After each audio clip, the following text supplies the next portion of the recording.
Әдеттегі бөлу белгісі бұрышқа ауыстырылады. Бөлінгішті жазып, қасынан бұрыш түрінде сызба сызылады.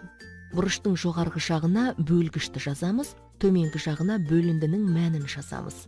Бөлінгішті бірінші, екінші толымсыз бөлінгіштерге бөліп қарастырамыз. Бұл барлық санды толық бөліп біткенге дейін бөлгішке бөлетін сандар. 34 бөлу 2 мысалын қарастырайық. Сандарды бұрышпен бөліп жазайық. Бөліндінің мәніндегі цифрларды анықтаймыз. Бөлінгіште неше толымсыз бөлінгіш болса, бөліндіде сонша цифр болады. 3 санында 2 неше рет кездеседі? Дұрыс, 1 рет қана. Демек, бөліндіге жазылатын бірінші сан 1. Бөлгішті көбейтеміз, 2 көбейту 1, 2 санын аламыз.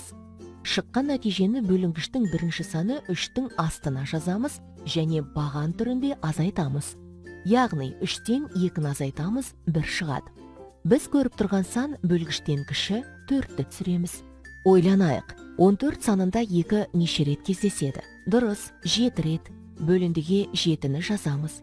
Көбейтіндіні 14, 7 көбейту 2, 14 санының астына бағанға жазамыз. 14-тен 14 азайтамыз, тең 0.